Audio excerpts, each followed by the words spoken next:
문재인 대통령이 신년 기자회견에서 강력한 부동산 대책을 시사했습니다. 급격한 가격 상승을 보인 일부 지역의 부동산 투기를 잡고 시장을 안정시키겠다는 계획입니다. 코스피 지수가 외국인의 매수세에 힘입어 4거래일 연속 상승 마감했습니다. 넘치는 유동성에 1월 효과가 확산됐다는 분석입니다. 해외 주식이나 채권, 부동산 등에 투자하는 해외 투자 펀드 규모가 180조 원을 넘어섰습니다. 전체 펀드의 30%에 육박하는 것으로 나타났는데 저금리 또 저성장 시대에 해외로 눈을 돌리는 투자자가 점점 늘고 있습니다.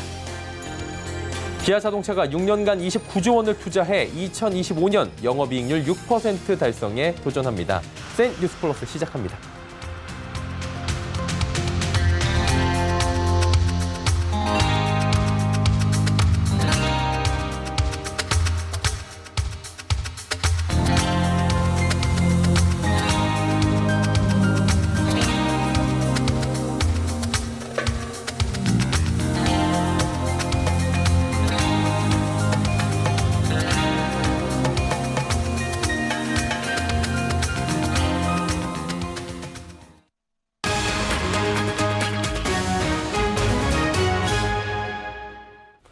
시청자 여러분 안녕하십니까? 센 뉴스 플러스 서정덕입니다.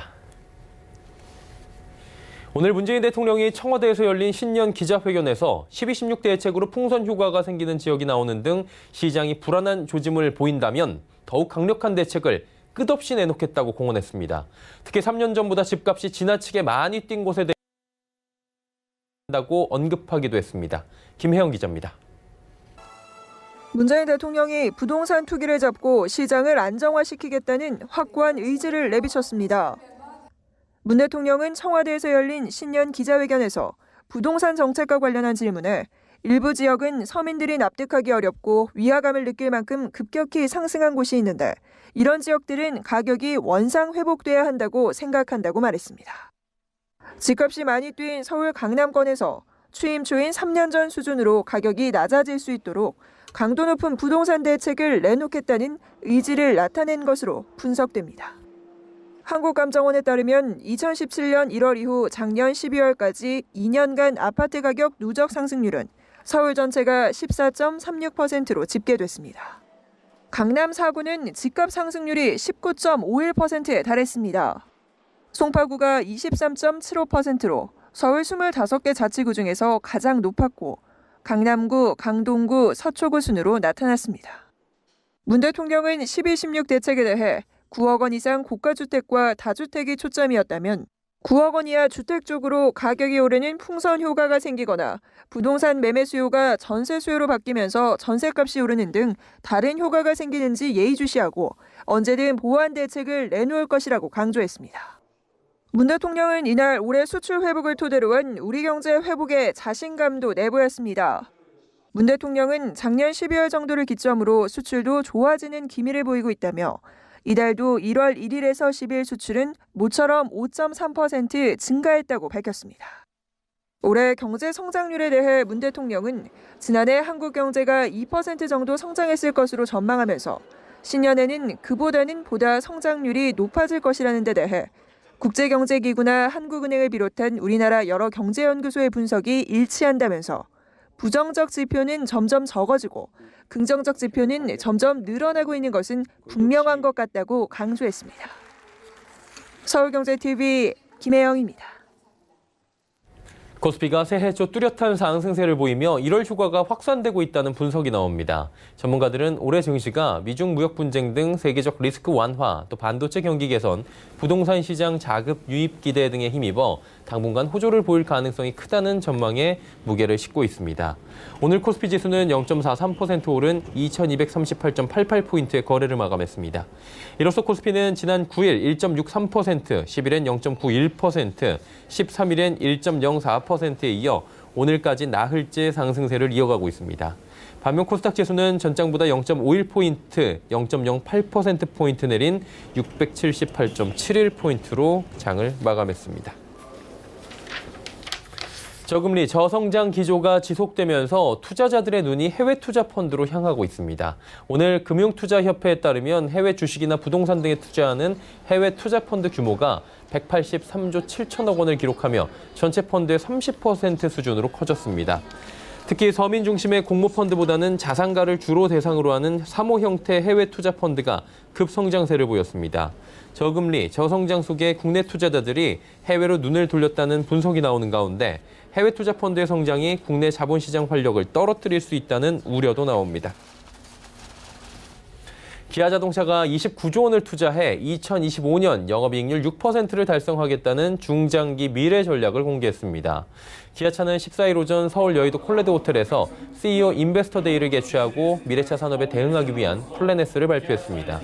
이를 통해 2025년도까지 전기차 11종을 갖추고 세계 점유율 6.6%를 달성한다는 목표입니다. 이에 따라 2026년엔 중국을 제외한 세계 시장에서 전기차 50만 대, 친환경차 100만 대를 판매를 추진합니다. 또한 글로벌 대도시의 전기차 충전소 등 각종 편의시설 등을 갖춘 모빌리티 허브를 구축한다는 계획입니다. 삼성전자가 미국의 망설계, 최적화 전문 기업을 인수하며 5G 사업 강화를 위한 공격적인 투자에 나섰습니다. 삼성전자는 오늘 미국 5G, LTE, 망설계 최적화 전문 기업인 텔레월드 솔루션즈의 지분 100%를 인수했다고 밝혔습니다. 2002년 설립된 텔레월드 솔루션즈는 미국 대형 이동통신 사업자와 케이블 방송사 등의 망설계, 최적화, 필드 테스트 등의 서비스를 제공하고 있습니다.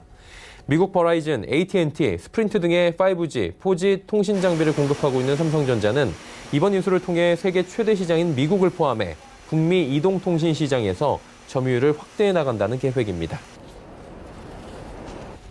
4년간 수입차의 왕자를 지킨 메르세데스 벤츠 코리아가 올해 새로운 도전에 나섭니다. 이를 위해 9종의 신차와 6종의 부분 변경 모델을 국내 시장에 투입하는데요. 판매량 확대와 함께 기업의 사회적 가치를 실현한다는 포부입니다. 정세미 기자가 전해드립니다.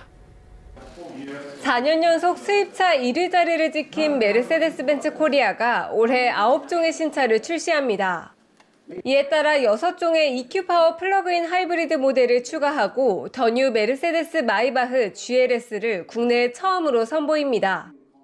벤츠 코리아는 오늘 EQ 퓨처 전시관에서 함께 이끌어나가는 미래를 주제로 주요 전략을 발표하는 기자간담회를 개최했습니다. 이번 행사에는 디미트리스 실라키스 벤츠 코리아 사장과 마크레인 제품 마케팅 부분 총괄 부사장 등이 참석했습니다. 벤츠 코리아는 지난해 총 78,033대를 판매해 역대 최고 판매량을 기록했습니다.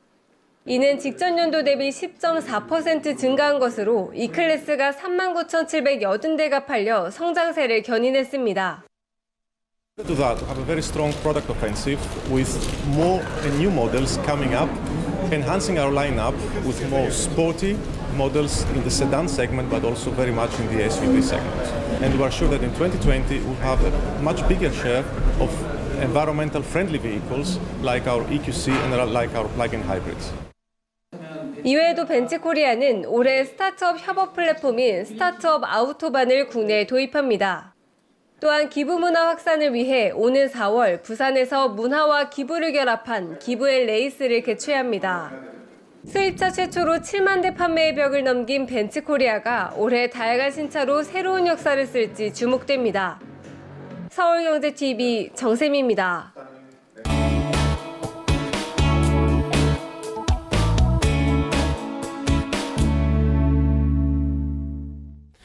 12.16 대책 이후 대출이 막히며 고가 아파트가 많은 강남권 재건축 단지 집값 흐름에 관심이 집중되고 있는 상황이죠. 어떤 곳은 호가가 1억씩 떨어진 곳이 나오는가 하면 또 다른 단지는 집값이 또 오르고 있다는 분위기입니다. 대책 나온 지는 지금 한 달이 다 돼가는데 이들 지역의 전망은 어떤지, 투자 매력은 여전히 있는 건지 꼼꼼하게 또 따져보도록 하겠습니다.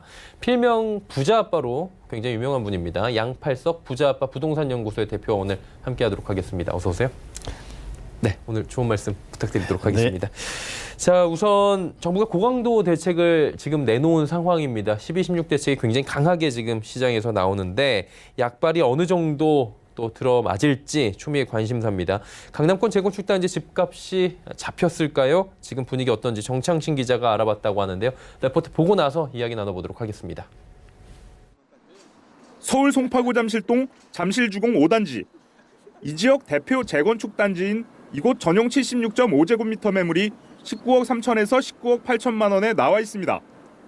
국토부 실거래가에 따르면 지난달 같은 평형이 21억 1,560만 원에 거래된 것과 비교하면 한 달 새 1억 8천만 원 넘게 빠진 겁니다. 아직 부동산 거래 신고 기간이 60일 이내라 현재 매물은 호가 기준입니다. 다만 다음 달부턴 30일 이내로 거래 신고를 해야 합니다. 한국감정원에 따르면 송파구 주간 아파트 값은 지난해 6월 17일 상승 전환한 후 30주 연속 오르고 있습니다. 다만 최근 3주간 상승폭은 줄어들고 있습니다. 강남구 대치동 음마아파트 전용 84제곱미터는 22억에서 23억 원 선에 매물로 나오고 있습니다. 지난해 11월 말 같은 평형이 23억 원에 거래됐는데 1억 원가량 몸값을 낮춘 매물이 속속 나오고 있는 겁니다. 반면 강남권 또 다른 재건축 단지에선 호가가 오르고 있습니다. 강동구 둔촌동 둔촌 주공아파트 3단지 전용 99.61제곱미터는 19억에서 19억 5천만 원, 이평형은 지난해 11월 말 16억 4천만 원에 거래됐습니다. 집주인들이 한 달여 만에 3억 원가량 올린 겁니다. 서울경제TV 정창신입니다. 네, 정창신 기자의 레포트를 통해서 지금 재건축 단지의 분위기에 대해서 살펴봤는데 일단 강남 쪽의 대표 재건축 단지들은 호가가 내려가고 있는 게 지금까지 드러난 사실인 것 같습니다. 부자아빠 양팔석 대표와 이제 함께 할 텐데 재건축 재개발 도시개발 사업 전문가입니다. 12.16 대책이 어느 정도로 영향을 미쳤다고 보시는지 궁금한데 뭐 아파트 값이 지금 고가 아파트에 대해서는 하락세로 전환됐다라는 얘기가 있어요. 네, 저희가 어느 쪽에다가 조금 더 비중을 두면서 이해를 하는 게 좋을까요? 우선 이 매매 가격을 살펴볼 필요가 있습니다. 바로 부동산 114 시세에 따르면은 이번 주 서울 아파트 매매 기준은 0.09% 상승했습니다. 이 상승세는 이어졌는데 이 상승폭은 2주 전에 이제 0.23%, 바로 지난주에는 0.15% 등으로 3주 연속 둔화됐습니다. 이 투자 수요가 많은 재건축 대상 아파트들이 상대적으로 더 영향을 받은 것으로 나타났습니다. 네. 이 기간 동안에 일반 아파트는 이제 0.11% 상승했지만은 재건축은 거꾸로 0.03% 떨어졌거든요. 이렇게 하락 전환이 된 것은 재건축 시장에서는 이제 자그마치 송파구 잠실동의 잠실 5단지 같은 경우 1,000만 원에서 5,500만 원까지 떨어졌죠. 이 재건축 시세가 이렇게 하락한 것은 지난해 8월 말 이후 이제 5개월여 만인데요.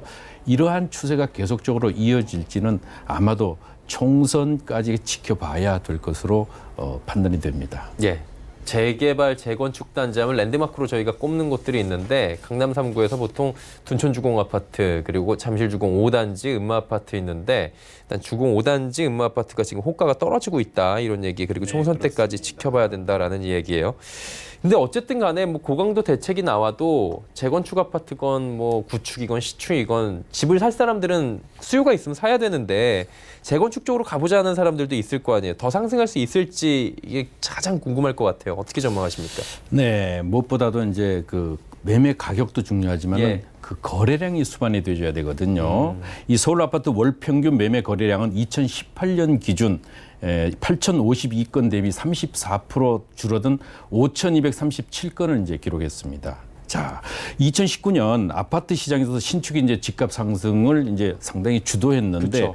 그 이유는 이제 바로 다양한 커뮤니티 시설이나 또 거기 이제 넉넉한 어떤 시설 그리고 주차 공간 이제 거기에 요즘 이제 확장 설계가 되는 다양한 평면 설계가 이제 영향을 받고 실거주 면적 자체가 과거에 비해서 약 한 25평 기준으로 서너 평 넓거든요. 이러니까 평면 설계가 아주 중요합니다. 5년 이내 아파트 매매 가격이 많이 올랐다 얘기 듣는데 그 얘기도 좀 해주실 수 있나요? 예, 이게 실제적으로 이제 보면은 KB 부동산 리본에 따르면 2019년 12월 초 기준 전국 입주 5년 이내 아파트의 3.3제곱미터당 매매 가격은 1,507만 원으로 2018년 1,434만 원 대비 5% 상승했습니다. 이 서울은 3,642만 원에서 3,988만 원으로 9% 이상 올랐거든요. 이 문제는 이렇게 상승하는 데는 공급 부족이 이제 주 원인이라고 볼 수 있겠죠. 이 서울의 경우 2019년 42,892호, 2020년 43,351호, 내년 2021년에는 19,577호로 이제 상당 부분 공급이 줄어들거든요.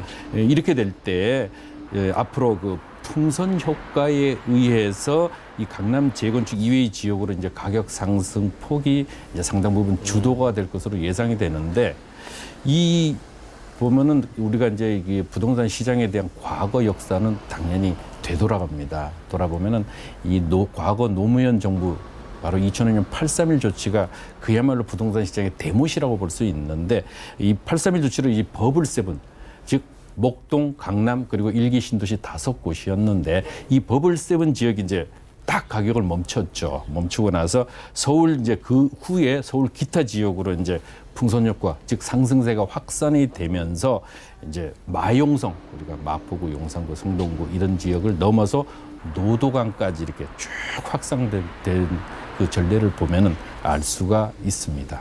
예. 어쨌든 간에 이번에는 재건축에 대해서 조금 이제 초점을 맞춰서 여쭤봤는데 신축은 많이 올라왔어요. 근데 이제 재건축 아파트 투자에 대해서 관심을 갖는 이유가 신축은 계속 올라가니까 잡기가 어렵다 이거예요. 재건축이 뭐 빠져도 비싸긴 한데 제 기준에서 보면 똘똘한 한 채 사두고 재건축 그래 뭐 시간 있으면은 앉아서 기다리면서 새 아파트 때까지 기다리면 되지 않을까 이렇게 생각하시는 분들도 계실 것 같은데 어쨌든 간에 이게 재산이기 때문에 투자 가치를 봐야 되는 것도 있잖아요. 지금은 당연합니다. 어때요? 이 강남 재건축은 이제 우상향하기는 조금 쉽지 않아 보이는데요. 그 이유는 무엇보다도 대출 규제, 즉 이 대출 규제에 있는데 시가입니다. 15억 원 이상이 예. 실제로 기준 시가가 아닌 시가로 15억 원 이상일 땐 대출이 아예 전면 금지가 되고 또 9억 원 이상의 경우에도 LTV라 그래서 주택 담보 인정 비율이죠. 그것이 바로 이제 40%에서부터 9억 원 이상의 경우는 20%. 예를 들면은 10억 원 아파트가 9억 원 이상이지 않습니까? 그쵸. 그러면 전 같았으면 40%, 즉 4억이 나오는데 20%로 줄어들게 하면 대출 비중이 2억 원밖에 나오지 않습니다. 그럼 나머지 8억을 현금을 마련해야 되기 때문에 굉장히 부담스럽죠. 여기에 분양가 상한 제도까지 또 시행이 됐죠. 투기과열 지역에서는 조합 설립 인가 이후에는 조합 설립 인가 이후의 거래 시에는 조합원 자격이 상실이 되고 또 종부세 인상 세율이 인상이 되어서 발표가 되었습니다. 또한 안전진단 강화 등으로 인해 가지고 재건축 연한을 30년에서 이제 40년으로 강화하려고 이제 검토 중이기도 하고요. 예. 이 매수 시에 가장 중요하다고 볼 수 있는데 이 매수인들의 자금 출처가 아주 구체적으로 또 심하게 이제 서류 내야 나타나고 된다는 있죠. 그렇죠. 출처 조사가 아주 고강도로 이제 예. 시행이 되고 있기 때문에 이렇듯 전방위적으로 이제 압박이 들어오기 때문에 가격 상승이 계속되기는 조금 쉽지 않고요. 또 오늘 문재인 대통령께서도 말씀하셨듯이 끝까지 끝없이 대책을 하여튼 대책을 잡힐 때까지 내놓겠다고 했기 때문에 이 부분도 눈여겨볼 필요가 있을 것 같습니다. 예. 한마디로 받아줄 사람이 있어야지 가격을 올리고 판다는 건데 받아줄 사람이 자금 마련이 어렵다 보니 지금 상황은 상승은 조금 어려울 수도 있다라고 말씀을 해 주신 겁니다.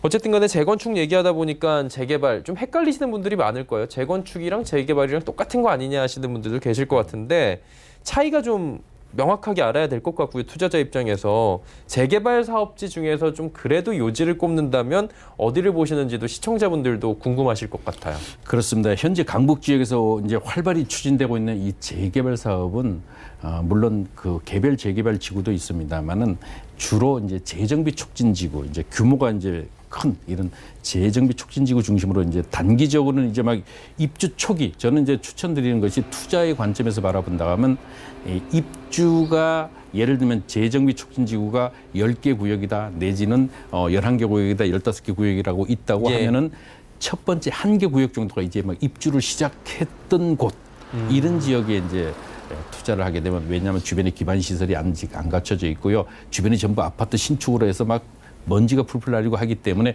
이런 지역에 투자를 하면은 한마디로 좀 먹을 것이 좀 있다. 그렇기 때문에 이런 지역을 눈여겨보시는 이런 전략이 필요하고요. 상대적으로 이제 좀 그것이 단기적으로 볼 때는 그렇고요. 중장기적으로 볼 때는 투자에 나서시는 분들에게는 고밀도 개발이죠. 바로 이제 재정비 추진 지구에서도 주거지 중심형이 있고 고밀도 이제 개발 중심이 있는데 여기는 균형발전 촉진 지구 중심입니다. 서울에는 8개 균형발전 촉진 지구가 있는데 이 균형발전 촉진 지구를 보는 것이 수익이 높을 것으로 분석이 되는데 즉 지금 현재는 2, 3년 안쪽으로는 청량리 균척지구가 바로 이제 핫한 지역입니다. 그런데 그 이후에는 아직 이제 따끈따끈하게 묻어두고 있는 자양균척지구, 홍제균척지구, 그리고 이제 우리가 익히 알고 있는 천호성내 균척지구가 있습니다. 이런 데가 아마 2, 3년 뒤에는 상당 부분 이제 각광을 받을 것으로 판단이 됩니다. 네.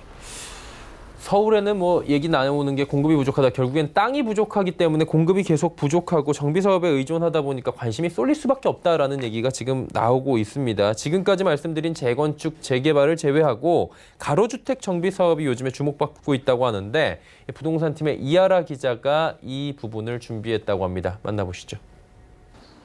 소규모 노후저층 주거지를 대상으로 하는 가로주택 정비 사업. 현재 서울에서만 90여 곳이 추진 중입니다. 가로주택이란 폭이 6m 이상인 도로로 둘러싸인 면적 10,000제곱미터 미만의 단독 공동주택 등을 말합니다. 대규모 철거 없이 기반 시설은 유지하면서 노후주택을 허물고 다시 짓는 구조입니다. 재개발, 재건축 사업은 평균 10년가량이 걸리지만 가로주택 사업은 2년에서 3년으로 사업기간이 짧습니다. 미니 재건축으로 불리는 가로주택 사업은 정부도 가장 공들이고 있는 사업. 1216 부동산 대책에도 주택 공급 방안 중 하나로 포함됐습니다. 서울의 가로주택 정비 사업 활성화를 위하여 공공성 요건 충족 시에는 사업 시행 면적을 지금이 1만 제곱미터에서 1만 제곱미터로 확대하고 분양가 상한제 적용도 제외하도록 하겠습니다. 공급 가구 수도 기존 250가구에서 500가구로 늘었습니다.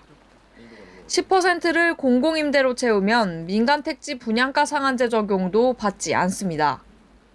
대형 건설사들도 가로주택 사업에 주목하는 이유입니다. 현대건설은 지난해 대구의 태평상가 사업장을 수주했고 성북구 장위 11-2구역 사업의 우선 협상 대상자로 뽑혔습니다. GS건설도 자회사 자이S&D를 통해 서초동 소재 낙원청강연립 사업장의 4월 착공을 앞두고 있습니다. 대림산업도 가로주택 사업 참여에 적극적으로 나서고 있다고 밝혔습니다. 서울경제TV 이하라입니다. 조금 전에 이하라 기자의 레포트에서 만나보셨다시피 서초구, 성북구, 영등포구 등 곳곳에서 가로주택 정비 사업이 지금 추진 중이라고 합니다. 좀 생소할 수도 있는데 이렇게 사업이 활발하게 일어나고 있는 이유부터 먼저 좀 짚어주실까요? 가로주택 정비 사업은 무엇보다도 재개발 사업에 비해서 규모가 이제 작죠. 속칭 이제 꼬마 재개발이라고 하는데 예. 이런 그 사업 과정이 이제 수월하고요. 공사 기간이 아주 짧습니다. 그래서 여기에 이제 초기 투자 금액이 역시 적다는 점이 이제 강점으로 꼽히죠. 이 재건축이나 재개발 사업은 대체로 10년 이상 이제 장기로 이제 소요가 되다 보니까 예. 상당히 이제 부동산 시장이 변화에 의해서 문제점들이 나타나게 되죠. 이에 반해서 가로주택 정비 사업은 평균 약 한 3, 4년 정도 이제 이 정도밖에 걸리지 않기 때문에 짧은 기간에 주거환경 개선이 가능하거든요. 이 정비구역 지정 등이 이제 별도 사업 절차를 생략하고 이제 바로 이제 토지 등 소유자 등의 80% 이상의 동의가 있으면은 조합 설립이 이제 가능합니다. 예. 그래서 2종 일반 주거 지역의 경우에는 이번 12.16 부동산 대책에 의해서도 나왔듯이 전부 규제 일변도인데 여기 바로 가로주택 정비 사업은 규제 완화를 해주겠다. 오히려요? 한마디로 정부에서 투자해도 좋다라는 이렇게 시그널을 준 겁니다. 그래서 여기 투기 과열 지구에는 실질적으로 2종 일반 주거 지역인 경우 7층까지밖에 되지 않는데 15층까지 완화해 주겠다는 겁니다. 투기 과열 지구임에도 불구하고 규제를 완화해 주겠다고 하고요. 이 정부의 규제 완화로 해서 저리 또 공적 자금까지도 이제 물론 공기업이 이 사업을 진행했을 때 공적 자금이 지원되고 투기 과열 지구임에도 불구하고 분양가 상한제 제외 그리고 조합원 자격 특히 재개발 재건축에서 가장 문제가 되는 것이 이제 조합 설립 이후나 또 관리 처분 인가 이후에 재개발 재건축 같은 경우는 거래를 하게 되면 조합원 자격을 상실하게 그쵸. 되는데 이 조합원 자격 상실에 대한 제한이 또 없고 뭐 재건축에 있는 초과이익 환수제 또한 없습니다. 저도 이 부분은 가로주택 정비 사업은 오늘 자세히 듣는 게 처음인데 굉장히 또 매력적으로 느껴지기도 하고 그렇습니다. 정부에서는 규제 일변도로 부동산에 대해서는 철저하게 투기를 하지 말자라고 하는데 이 부분은 장려한다라는 부분이 조금 시그널이 있으니까 네. 괜찮아 보이긴 하는데 그렇다면 이제 투자자 입장에서 원론적인 이야기인데 재개발, 재건축 투자와 가로주택 사업지 투자 중에서 어느 쪽이 조금 더 매력도가 높을지 여쭤봐도 될까요? 현재 규제 일변도인 재개발 재건축 시장이 있다고 하면은 이 부분보다는 이 재개발은 규모가 이제 크고 또 이제 지역 커뮤니티가 쾌적한 이런 주거 환경이 장점입니다. 하지만 사업 기간이 너무 길고 경기 변동이 이제 문제점으로 부각이 되죠.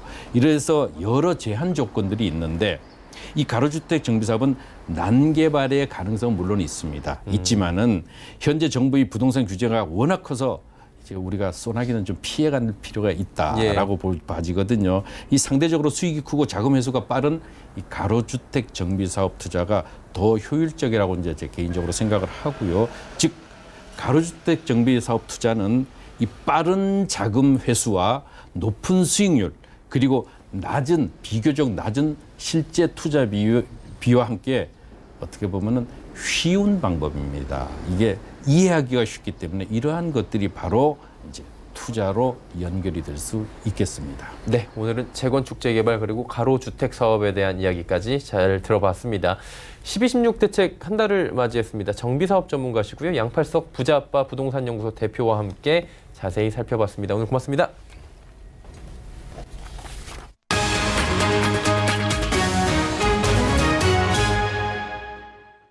요즘 유명인의 휴대전화를 해킹한 사생활 유출 굉장히 큰 이슈가 사회적으로 되고 있죠. 정보를 보호할 수 있는 방법 아주 간단하다고 합니다. 기기나 클라우드의 보안 설정을 강화하고요. 비밀번호를 다소 복잡하게 만들고 사이트마다 비밀번호를 좀 다르게 하는 건데요. 가장 손쉬운 방법은 아무래도 유출돼도 문제가 될 만한 것들이 없으면 되겠죠. 뉴스 마치겠습니다. 고맙습니다.